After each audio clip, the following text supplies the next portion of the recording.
Hi,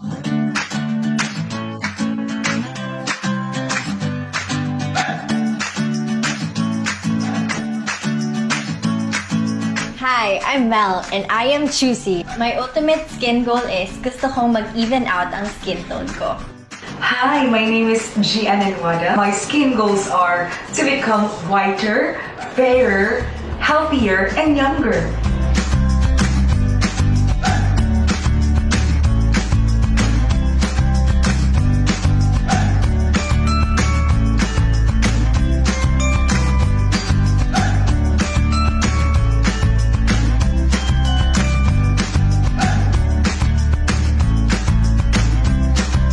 It really shows na yung skin ko ngayon mas moisturized, mas glowing, and mas healthy. Thanks to Glutasine, I got my skin tone back. Thank you so much, Glutasine. What's the secret to beauty's beauty? Langis. Ito ba lahat ang gamit mo? Ay hindi. Isa lang ang gamit ko for all. Moringa O2 Therapy Oil. Hindi lang malunggay. Meron ding olive oil and omega from sunflower oil. This therapy oil helps relieve my dry and irritated skin. It helps lighten my scars and stretch marks. It helps make my hair young and healthy. This is our beauty.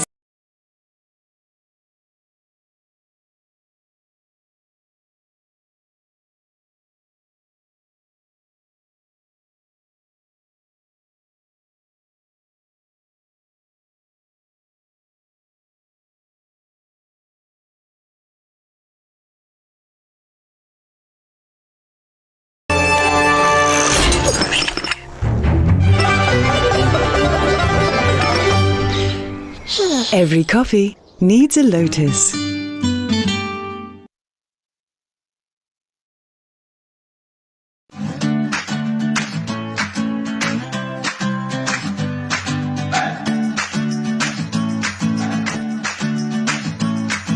Hi, I'm Mel, and I am choosy. My ultimate skin goal is gusto kong mag-even out ang skin tone ko.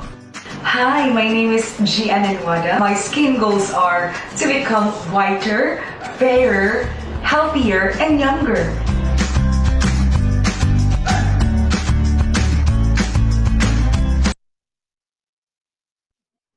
Okay, welcome back. So for our questions for Zoom participants, please type in your questions at the Q&A chat box below. For Zoom live questions, please click the raise button to notify the administrator. And for our Facebook Live viewers, type in your questions at the comment box. Coach Bernard, please allow me first to greet and acknowledge our out-of-town participants. So we have 3 participants from Baguio. Thank you for joining us today. From Pampanga, we have 8 participants from Cebu. Thank you for watching.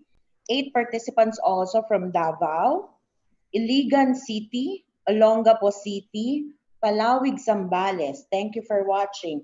San Fernando City, La Union, San Manuel, Tabuk City, Tagum City, and Tarlac. And also, I'd like to greet our Ariva partner speaker, Sir Ronnie Torlash. He's watching right now. Miss Chinky Santo Tomas and Kate Palanya Rahenfor. Okay, shall we start? Yes, go. For the first question, this question is from Maria Teresita Claver. How can I motivate my 17-year-old child? What are methods to attract her to learning and keep her away from video game addiction? Yeah. Actually, ang mga bata ngayon, the kids are very much into gadgets and technology. Motivating a child to do what they need to do sometimes is the hardest thing because their hearts and focus is on the interesting video games. Now, one of the things that we have established with our kids, especially ang pinaka mga video games namin, yung eldest namin. And so, hindi mo naman pwedeng pagalitan dahil they love to do that. No? So, you just have to set boundaries and time for them to have the window for them to play. But at the same time, they're aware of what you need. I'll tell David, I need you to bring out the trash. I need you to clean up your stuff. I need you to finish your schooling. After that, pretty much do whatever you want to do. in the boundaries. But of course, mahirap din minsan, lalo na pag teenagers, nagpupuyat sila, no? E nakikita mo sa pimples nila. So, minsan yun ang mahirap i-control. Again, we're moving from controlling to coaching. When your kids get a little bit older, you're engaging them in their thinking. Kailangan meron ng cause and effect dun. Sinasabi ko sa anak ko lagi, anak, lagi ka nagko-computer na ganyan, mas tatalino ka ba dyan? Or mas magiging productive pa yung investment mo na time dyan. You cannot bring back time. Sabi ko sa kanya, yung mga ibang kids, they're advancing and they're growing. Would you want? And so sabi Dad, I have this. So, hindi ko pwedeng i-arm wrestle yung anak ko to stop playing or else he will hate me for life. Technology yun. So, baka yung pinaka gusto kong squash, yun pala yung tool na gagamitin ni God to make him a cutting edge for his life. Ngayon, self-control is minsan yun ang struggle. Ang kailangan natin intindihin is the character and the self-control and wisdom. So, my suggestion for you is to get Ivy's book on that one. Papakita niya sa'yo kung paano mo malalaman, paano mo mamomonitor yung anak mo kung meron siyang self-control. And so, hindi madali yun eh. So, the wise choices, kailangan turuan natin sila how to make wise choices and have this positive conversation with them. Hindi siya overnight, I tell you. Even, kanina sabi ko sa anak ko, Dave, paano ba yan? How do you get yourself out of the playing video games? Sabi niya, it's hard. But if I have a better thing in mind, which is basically to be in love, to have good salary later on, then that might motivate me more. So you have to focus on a positive avenue. One of the things we've learned about parenting is you have two different perspectives. The perspective of the parent and the perspective of the child.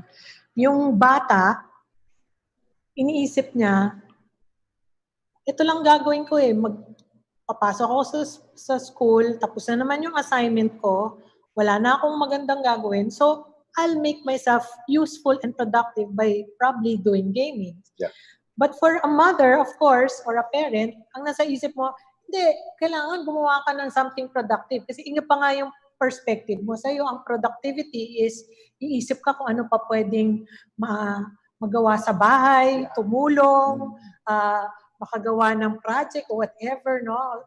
Maglatek, gumawa ng bilo-bilo, yan. Pero magkaiba talaga kayo eh. One of the things I realize is I have to get into their world na and see what they're seeing. Meron akong gusto pakita sa kanila, pero hanggat hindi ko nakita yung nakikita nila, hindi ko matuturo kung paano pumunta doon. And that's why we call it nga training. Bata pa lang, tinutulungan mo na siya. Sana maganda nga yung relationship nyo. Para pagka meron ka sinabi, sasama siya. Tapos pagka may tinuro ka, gusto niya. So, relationship and getting into their world is actually a big thing. Now, dito lalabas din yung creativity. Sabi ko nga sa inyo, we have to be a student of our children. So, we want them to do something else, pero how do we make them do it in a way that they will cooperate, that it will be fun for them, that it will be, something worth doing for them. Sa'yo kasi worth doing yon, pero sa kanila, is it really worth doing? So, sabi nga ni Bernard, you're moving now into being a coach, and a coach is somebody who actually would want to figure out first who your coachee, what makes him tick, what are his interests. Meron akong gustong iparealize sa kanya, pero hindi ko basta-basta pwede ibigay sa kanya eh. Hindi ko siya mapasusunod. So, a good coach is actually trying to help develop the relationship. And once you develop the relationship, get into their interest, and then find ways how you can navigate and bring them towards a more fruitful and productive direction. Kasi sa kanya, productive yon. Baka sa atin, hindi. So, ibang perspective natin. Yun ang natutunan ko. Magkaiba talaga tayo. Iba yung nakikita natin, iba yung nakikita nila. But do not assume na alam na nila kung ano yung tama. Hindi nila alam. So kaya nga may guidance pa na kailangan sa parents. Galing.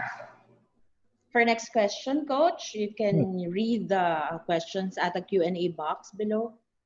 Or would you want me to? Yeah, iyan mo na lang. Sige po. Paano po, from anonymous attendee, the question is, paano po ba mababalance if working kami pareho ng husband ko? Konting time lang po namin nakakasama ang mga bata. Yeah. Challenge talaga yun, ano? Kasi hindi naman tayo pwede mag-parenting remotely. Pero yung konting time mo sana na meron ka when you have with your children, you hope and you pray that it's a great engagement. And you actually should make a whole lot of time on the milestones of your children. Hindi naman natin pwedeng sabihin pare-pareho yung time na may bibigay natin sa mga anak natin. There are some parents who are home-based, there are parents who are OFWs, iba-ibang scenarios natin. Pero sana yung puso mo at saka yung isip mo, you believe in them and you have so much desire to have good relationship with your children. So as for the actual practicalities of that one, ikaw lang talaga. Kasi kung meron kang pagmamahal, gagawin mo ng paraan to be with your children. I think that's one of the rules that I see in most parents. At saka it's choosing to make the remaining time that you have with your children, good memories, no? Minsan kasi, kukunti na nga lang yung oras na papagalitan pa,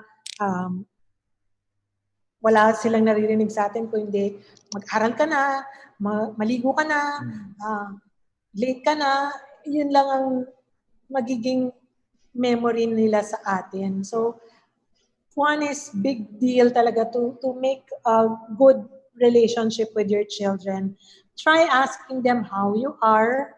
Kasi whether you like it or not, alam naman talaga nila yan. Except that they're really into the things that are interesting, sabi nga ni Bernard.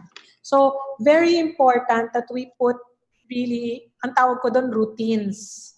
More than just the boundaries. May routine yung bata na pag galing siya sa eskwelahan, anong unang niyang gagawin, ano yung kailangan niyang tapusin, so that pag natapos naman yun, then pwede na siyang maglaro and all that. No? Now, put routines into your children's life, not just about the study, but even about being nice to people, greeting their parents, being nice to their siblings and all that.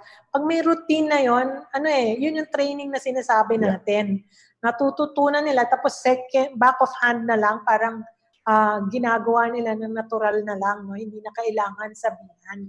So, if we can be more consistent about that, natutunan ko sa training, yung natutunan ko sa sports, kailangan tuloy-tuloy, kailangan consistent, kailangan may routine, may schedule, kailangan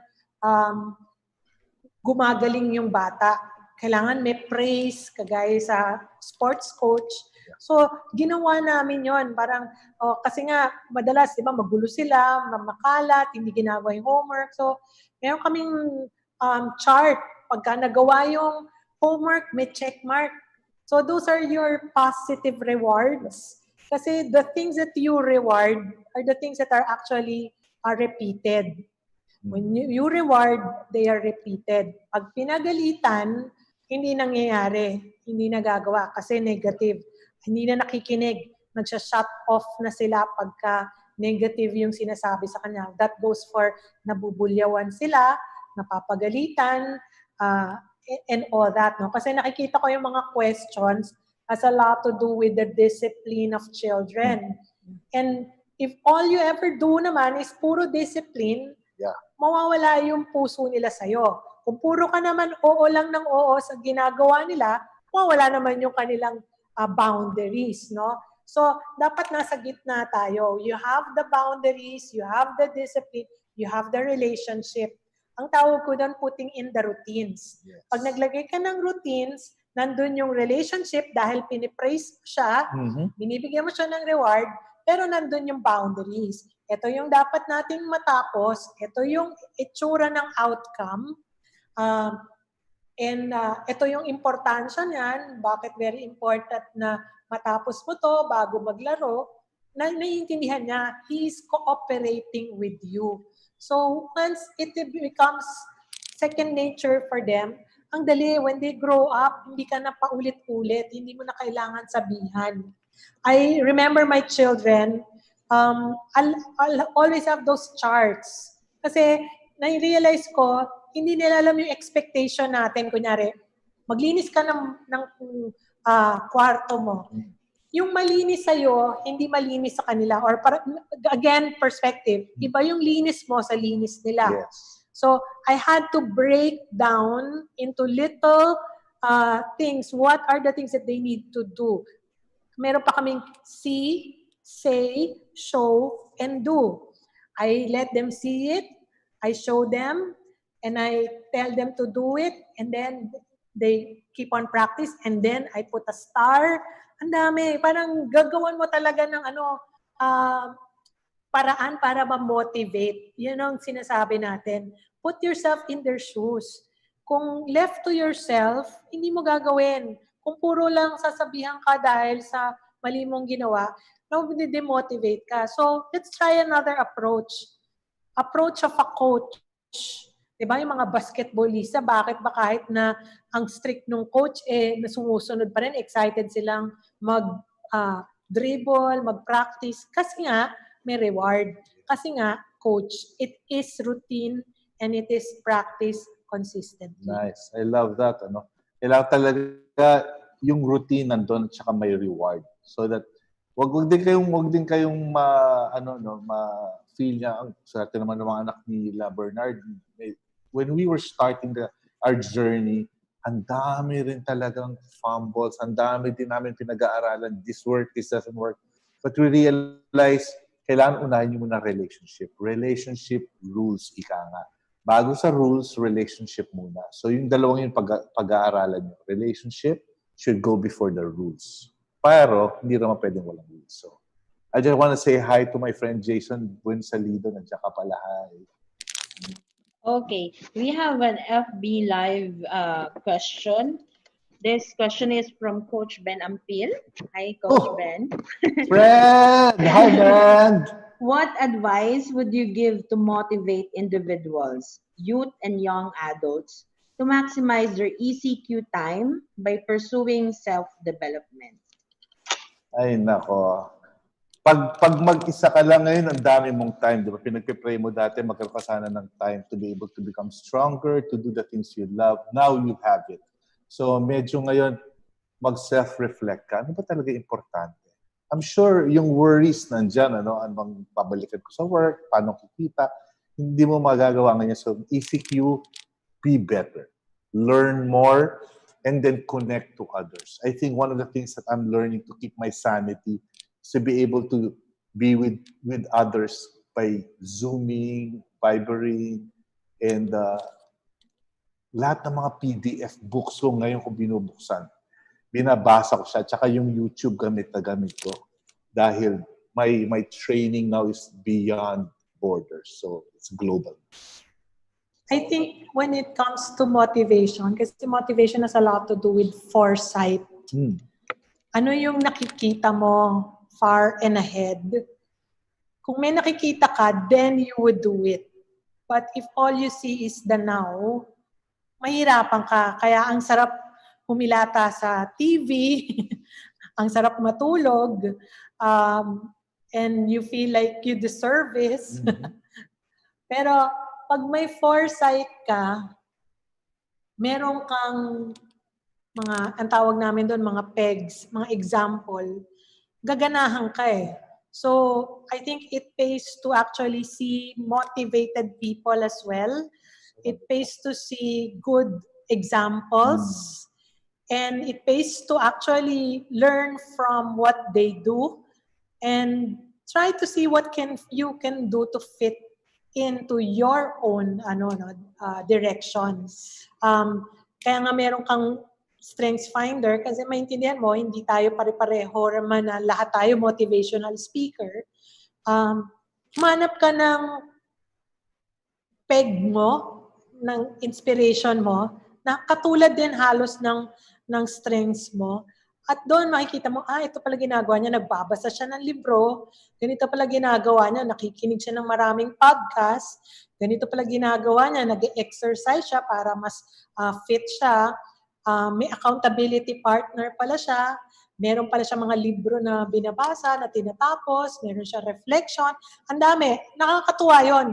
Kasi yun, it comes with the foresight na, I wanna be like that. Yun ang basic thing that actually motivates us. But if all you ever see are your weaknesses, ginawa ko na yun dati. Bakit ko pa gagawin? Ay, wala na akong hindi naman ako magaling dyan hindi naman ako kaya nila etc. So, it actually discourages you. So, yung strengths-based parenting, yun nga, hahanapin mo, saan ka magaling? Yeah. Saan ang pwede mong, baka yung trabaho na pwede mong gawin in this ECQ has not been discovered yet. We're finding out there are a lot of work and occupation na hindi natin alam before, pero ngayon may need. So, baka may ma-discover ka doon. Doon ma-inspire ka. So, motivation is intrinsic and also extrinsic, pero it starts here. What do you see? What do you see about yourself? I hope it helps. Thank you. Okay, for the next question, Coach and Miss Ivy, we have a Zoom live question. Sir Nelson. Oh. Come in. Mr. Nelson Batigas. Okay. Unmute and we want to see your face. Yeah. Sige, tanong mo na dito lang. You may now ask your question, Sir Nelson. Yeah. Ma'am. Hello, good afternoon. Hi, sir. Hello po. Hello po, ma'am. Ma'am. Sir, tanong ko lang po kasi yung mga anak ko po kasi nagsipag-asawa na maaga, nandito pa rin sila sa akin. Hindi ko naman po kayang itaboy. Ano po ba dapat gawin ko? Ibig sabihin, meron na kayong mga apo at saka meron na kayong manugang. Meron na kayong mga apo. Okay. Ganito po yan. Kapag meron na kayong apo at meron na kayong, ibig sabihin, yung mga anak nyo, adult kids na. Kumbaga, nandun na sila sa punto na sila ay magulang na rin. Diba? Opo. Mahirap. Sabi nga nila, mahirap turuan ang magulang. So, kailangan, ang mangyayari po dyan talaga sila ang buhay na mismo ang magtuturo sa kanila. Wala tayong magagawa kung hindi minsan suportahan sila. Pero minsan din, mas maganda ituro natin sa kanila kung paano gumawa ng tamang desisyon on their own. Kayo rin po ba ang nagpo-provide sa kanila? Kayo po ba ang bumibili ng mga pagkain at saka nagastusin para sa mga anak nyo? Hello? Kuya Nelson, tanong po yun. Opo, pati yung mga apo. So grabe. Ibig sabihin hello po. Ibig sabihin, pati mga apo po. Ako po nag-aalaga. So, sila ang nagpakasarap, kayo ang nagtrabaho. So, ganito po gagawin natin. Ano po yan? Siya nga po. Mamahalin po natin ang anak natin. Pero, kailangan i-draw nyo yung linya kung saan ba yung responsibility nito. Kapag sila'y may anak na, sila po ang sarili dapat bumuhay ng mga anak nila. Ngayon, paano kung hindi sila trained? Yun ang tanong, di ba? How will you now go about that? Yun ang tinatawag nating life as a teacher. Tuturuan tayo ng buhay. Yung mga desisyon nating mali, pinapalakas tayo niyan. Yan ang mga gagabay sa atin. Ngayon, mas sabihin natin, di paano yun, coach? Ang hirap naman. Minsan, ganyan talaga yung buhay. binibigyan tayo ng mas mahihirap na challenges para mas matuto tayo kasi minsan hindi tayo gumagawa ng tamang decision. So we learn the hard way. Yun po.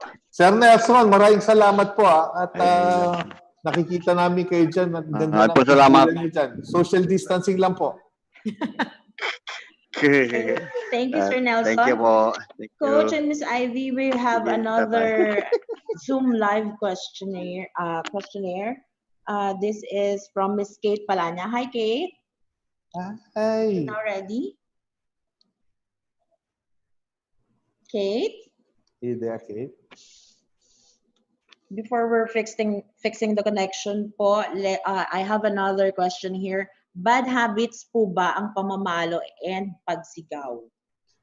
Actually, yung pagsigaw medyo hindi naman productive kasi once you are elevated, ika nga emotionally elevated, medyo yung decision making factor mo naka-survival mode ka na, adrenaline-based, and you are irrational in many points. So pag namalo ka ng medyo elevated ang emotions mo, kawawa ka naman, kawawa din yung anak mo. So how do you go about that? So we need to start learning our reasons, what triggers us. So wag mong hihintay na maging heightened ka bago ka hindi mo pinapasiyan ako. Tapos biglang pag sumobra, para kang bull ka naman, sumasabog ka. Imbis na sabihin mo na lang in a very direct, objective way. So anak, hindi ko na nagugustuhan to. Ito yung kailangan natin ginagawa. So part of that is doing your job as a parent from 0 to 6. Kapag hindi mo na-discipline yung anak mo from 0 to 6, it's gonna be a challenging conversation from 7 onwards. I'm telling you that because we've gone through there. But once you've done your job as a parent, when your children sees you as an authority and respects you as the person who loves them and cares for them, but is also firm, ang mga bata will naturally be led by a leader like you. So, any more questions? Yes, we have a Zoom live question from Miss Christine Signoron. Hi. Hi, Christine. Unmute. Unmute. Okay. Hello, good afternoon. Good afternoon, Miss Christine. Go ahead. Hi, I'm Christine from Davao. So I have a yes po. I have a ano ba to? The host has asked me to start her video. Start my video. Okay. Sorry. I have a magpo 14-year-old about to be 14-year-old by July. So my question is, so growing up, my daughter struggles with communication and relationships that she's content of being alone, although she has a handful of friends. Mm-hmm. So she has difficulties opening up, and she vocally said that she has a very, very, very low confidence and self-esteem. So last night I was asking her, she said, "Mommy, I don't have any strength at all."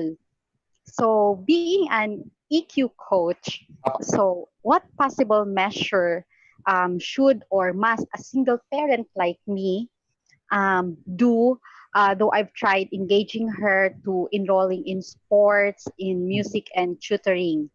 And another side question, kasi my daughter's behavior is somewhat quite erratic at times. So at what extent should a parent perceive or observe before planning or even deciding to see a probable psychiatrist for her? Yes. Minsan na-alarm tayo kapag yung anak natin nag-exhibit minsan ng kakaibang behavior, like from other kids, ang peg natin, or from us. Na, uy, bakit hindi nagsasalita? Uy, bakit withdrawn? Or ba't indifferent yung anak ko, no? And so we get alarmed because hindi siya norm. Again, this is what I was saying a while ago, be a student of your child.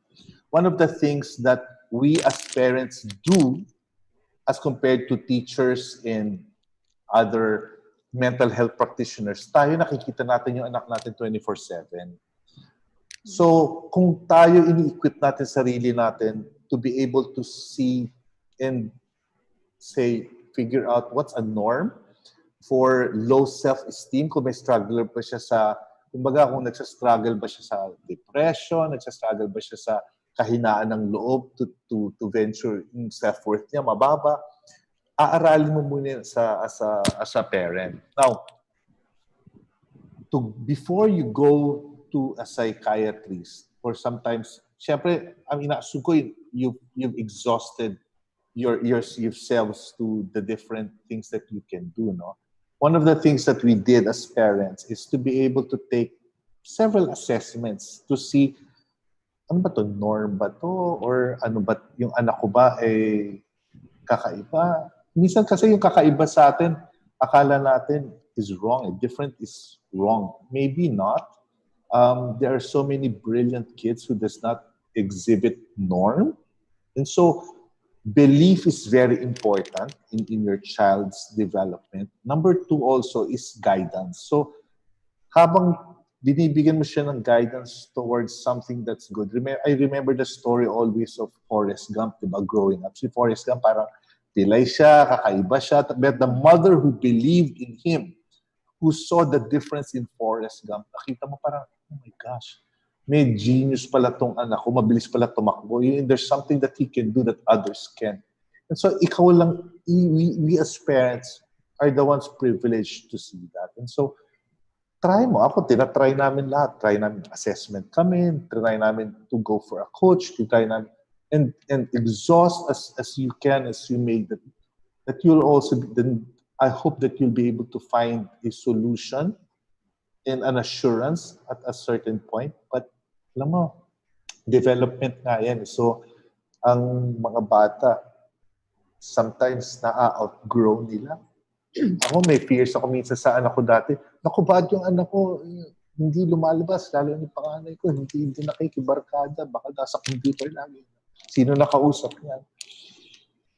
And getting into his world assured me that he is actually in the path that he needed to take. And so, galingan lang natin yung connection natin sa mga bata at saka to guide them properly will at least guarantee us towards a better parenting relationship.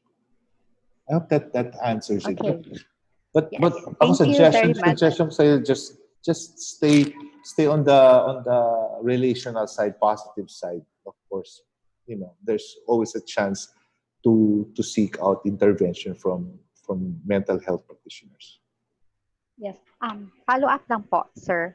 Apo. Yes po. Kasi si ma'am, she said kasi about the routinary, yung discipline plus relationship plus boundaries equals routine. You have to ask your children, like, if they come from this, coming from the school, or how are you? So I also asked that one to my daughter. So I told her na, how are you? How's school? And isa lang talaga yung sasabihin niya, okay. No, sa'yo hindi okay yun?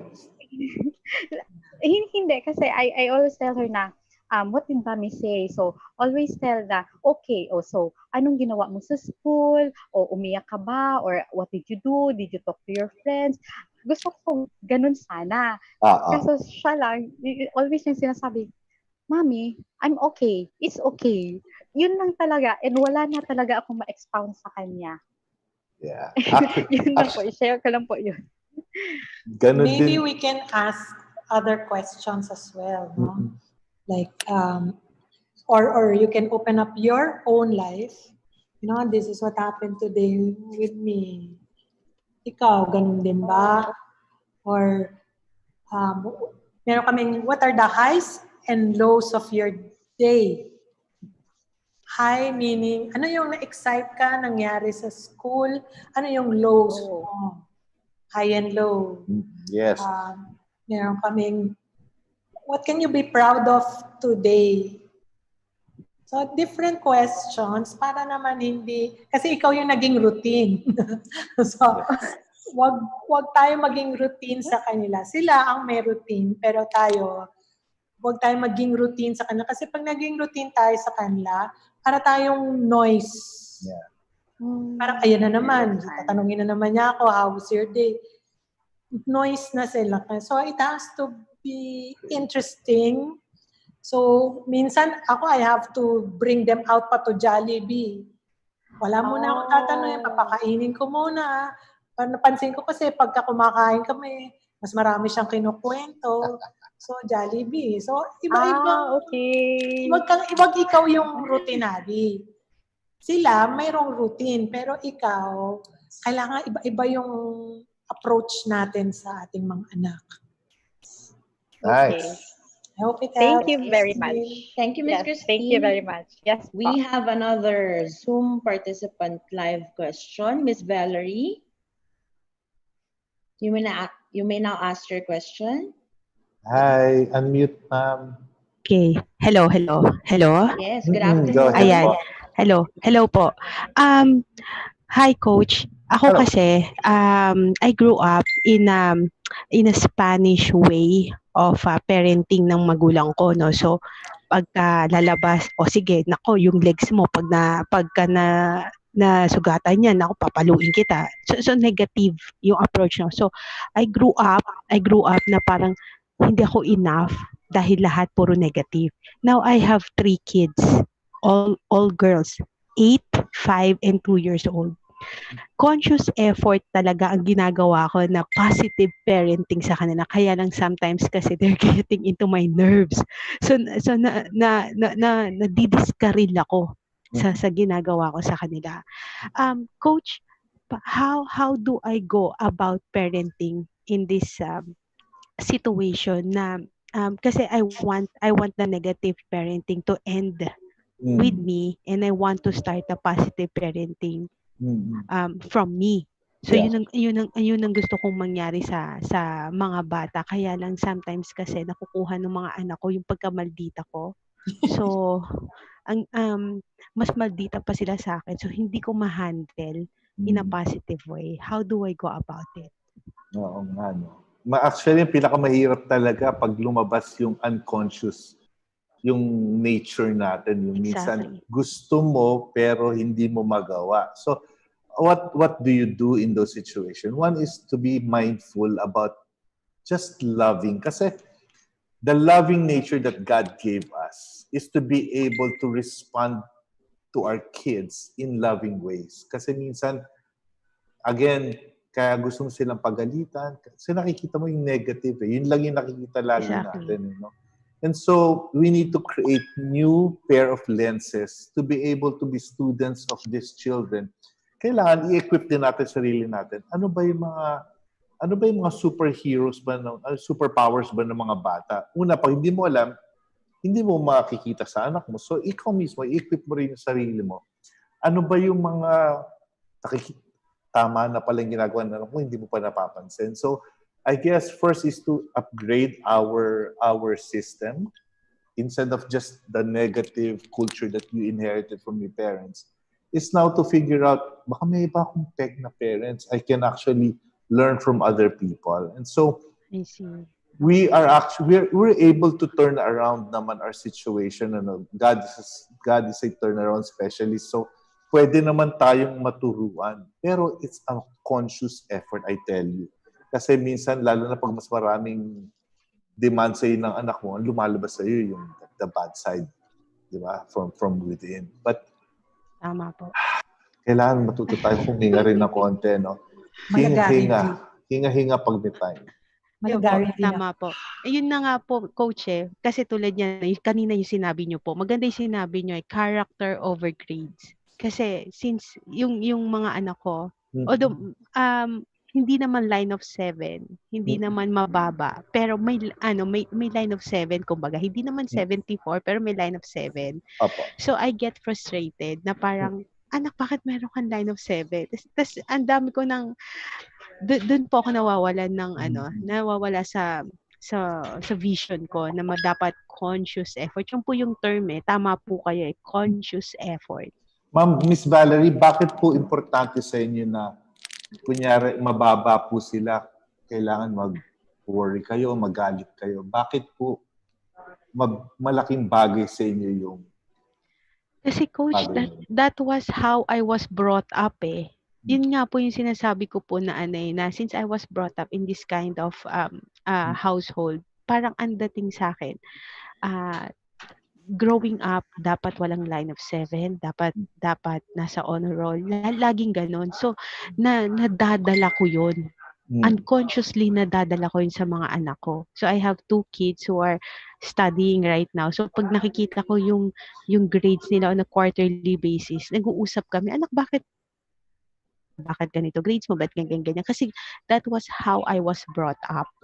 Tapos ngayon, ito po, nakikita ko sa inyo, sabi nyo, character over grade. So, dun po, tama kayo dun eh. Ano po yung sinabi nyo kanina, yung pong conscious effort. Yeah. Ma'am, later on po marirealize nyo yung maliliit na dips on the grades na, maski na yung journey natin. It does not define us as individuals. In fact, I want to share and assure you that on the other side, the flip side, is the reality for valedictorians. Hindi porket valedictorian ka, ikaw yung pinaka-successful sa buhay. Tingnan nyo po yung sa mga classmate nyo po. Yung pinakamatatalino minsan, hindi sila yung pinakamagagaling sa society. And what we need to learn from that one is that rules in the school. Can you mute muna, Valerie? I cannot hear myself. The rules in the school many times are not the rules in real life. And the rules in real life are much more powerful than the rules given to you through this thing called the grades. And so we can learn from them. Si Ivy, natutunan ko sa kanya when they were homeschooling the kids. Pag meron mga mali yung mga bata na sagot, hindi siya para, ba't mali ito? Laging sinasabi ni Ivy sa sarili niya as a teacher, ba't hindi nila nakuha? Ano kaya yung impact nito? So the error now, the problematic area now becomes an area of relationship building. Nagiging hindi siya yung para pagalitan sila, kundi para malaman lalo paano ko makikilala yung anak ko to this thing called error. So, I-share ko lang din, may ginagawa kami mag-asawa with our children. Almost every year yan, lalo nang lumalaki sila. We draw up a plan of what are the things that are important for our children. Importante ba yung grades? Importante ba yung character? Importante ba na productive sila? Sinusulat namin din yung parang kumbaga program for training. And then we make a meeting with them, especially when they're grown up na, and show them the outcomes. Ganito kasi yun, ito yung importante para pag nagtrabaho ka, ito yung mangyayari. So, they are seeing not just for the present. Kasi minsan, pag pinapagalitan natin sila, feeling nila, gusto mo lang huminto yung pinapagawa mo masama. So, wala silang vision of the future. So, unlike if nakita nila, this has a lot to do with their future, mas cooperative sila. So, it's drawing up a plan. Again, babalik ako dun sa picture ng coach. Yung coach, laging drawing yon. This is you, this is where we will go. Ito yung mga kasama natin, ito yung plano natin, ito yung strategy natin. So, ganun tayo dapat as a parent. May strategy tayo for our children. Inaalam natin kung ano yung kakayanan nila, saan sila magaling. Ito yung plano. I will reward you, I will praise you to move towards that direction. For the weaknesses, medyo iisip ako ng paraan para makorek pa yon. Pero if I can keep myself from the negative reinforcements such as yelling, punishing, shaming, blaming, kung makakaalis ako doon, mas maganda. Kung mas makaka-reward ako, mas maganda. Kasi if you put yourself in the shoes of a child, mas gaganahan siya. Mas magiging cooperative, mas exciting para sa kanya. Thank you po. All right, Okay, Miss Irish. thank you, Miss Valerie. Coach, can we still answer 3 last questions? Okay. Sure. We have another Zoom live question. She's back. Miss Kate? Hi. Hi, Miss Kate. Hi. Hello. Hi, Coach. Hello. Nice to see you. Okay, go ahead, Kate. Coach, I have a question. Medyo practical siya. I have an 8-year-old boy, and in the past, I enrolled him in a music lesson. Pero, kasi nakita ko na he's interested in that. But, while the lesson was ongoing, he decided na ayaw na niya. Sure. So my question is, I'm planning on doing something like that again because I see potential in him. I see that he's interested talaga in music, or kaya what if he's interested in sports? I can enroll him in another lesson. Pero is it right for me to force him to stick to a commitment at a young age? He's just 8-year-old right now. Or do I give him free will? I let him choose. I allow him to discontinue the lesson in the middle of it. Parang naisip ko rin kasi medyo waste of money rin pag nakapagbayad ka na tapos all of a sudden ayaw niya. Pero is it forcing him to do something that I want and not something that he wants? Pero iniisip ko nga because he's just 8-year-old. So do we teach him assertiveness already, or I control him pa muna? Actually, alam mo, ito lang ang isang sa mga naiinggit ako. Okay, kung pwede pang mainggit, no? Pero hindi rin productive. But kids with musical talent and artistic talent is something that reveals already a talent of a child. No? Pero paano kung yung anak mo hindi talented musically or in art form? So that's why there are strengths-based talent teams na hindi lang siya executory in music or in art form. Pero nakakatuwa talaga kapag merong talent yung anak mo sa music. Now, all my kids, pinadaan ko yan sa piano. May teacher sila, nag-violin, tas nag-ballet. Hindi pala violin, ballet. Nag-ballet yung mga babae. Nag-ice skating. Nag-ice skating. In-expose ko sila kung saan yung magugustuhan nila at saka yung something that they're really... Wala naman silang nagustuhan kahit na saan doon. It's just an exposure. Pero kung hindi mo mapipilit yun eh. Kasi talent na yun eh. Pero nung nagluto-luto sila, nagustuhan nila. Oo, hanapin mo. Yun yung nakita ko eh. Trial and error for us. As we said, you're going to be a student of your children. Hindi mo man malalaman kung hindi mo i-try. Nag-swimming, ice skating, lahat na naloka ako sa kakapunta, hatid-hatid sa kanila. But I realized, may iba talaga silang inclination. And then lumabas din yon later on. Wala dun sa mga sports na yon ang naging kahiligan nila ngayon. But at least you tried as a parent. Keep trying. Whatever will hit later. Nag-gymnastics pa nga yung mga anak ko. Pero you'll never know until you try. Keep finding what they're passionate to do. Pero may mga alam ako mga bata, dahil yung parents, sobra silang porsigido din. Tapos i-encourage nila yung mga anak nila to play musically. Siyempre sa simula, ayaw ng mga bata. Tapos later on, na-overcome na nila yung hurdle. Ngayon, ang gagaling mag-piano. Lumalaban na sila sa international competition. So, there's no right and wrong eh. Ikaw pa rin talaga makaka-dictate kung frustrate na ba to? Pero kung meron ka rin talagang desire and meron ka talagang patience as a parent. Kasi susundan mo din yan eh. Kahatid mo, pabantayan mo. It's also a parent game. So, kung kami ba naging mas pasensyoso kami to bring our kids, pwede rin maging matuto yung anak namin. Pero kasi hindi rin kami. Nasa parents din yan. So, but there are kids, ang bilis matuto naman. Hindi mo tinuruan mag-gitara, tapos biglang may barkada, nag-gitara. Di ba? So, keep trying. Keep trying. That's what we're saying. Thanks, Kate. Okay.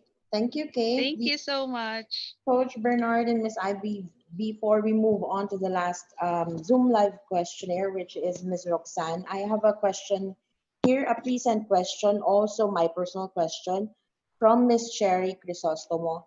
How can we explain to kids lightly that this COVID pandemic is survival?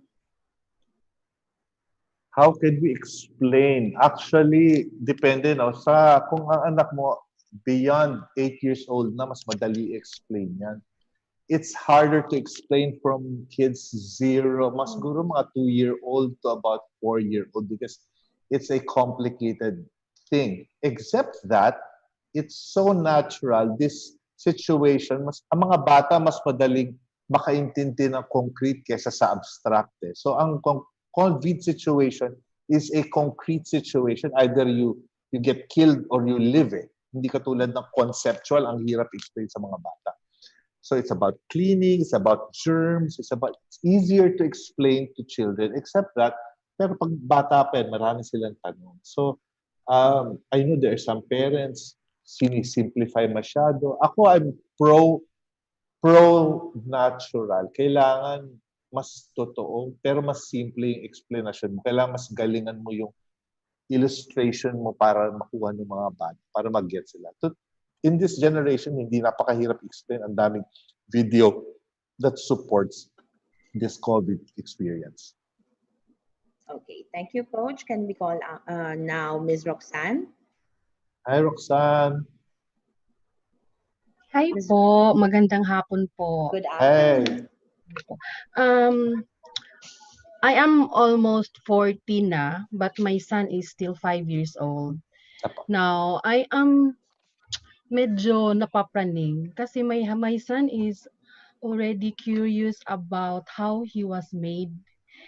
But sadly, my husband is not working here. He is a OFW. So, one time when he was still 4, but before that, I brought my son, parang pinapacheck ko po kasi medyo maliksi, parang ganun ba. Kasi akala ko baka may DH, yung super hyper, ganun. But then, yung result naman is good because hyper siya, but verbally hyperactive, not really the other way around.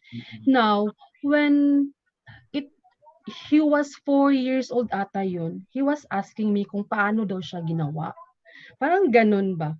So, since ako lang, di ko naman ma-explain yun. Kasi medyo may pagka-advance yung anak ko. May yung sa mga private part, parang curious na siya, ganun. Ano daw laman ng scrotum niya, parang mga ganun din. Anong uses ng penis niya. So now, paano ko po ba sasagutin yung mga tanong niya that will not lead his curiosity na in a very early age, gagawin niya. Parang ganun. Kasi natatakot ako eh. And when he asked me that time, I told him to wait for your tatay to come home and then ask him. Kasi hindi ko na alam kung paano ko sasagot sa kanya. Ilang taon po yung anak niyo? Ngayon, 5 years old po. 5 years old. Opo. Parang early kasi yung niya eh. Yung curiosity niya. Well, una kasi po yung context ng tanong niya. I remember we had a friend na ganyan, may nagtanong yung anak niya.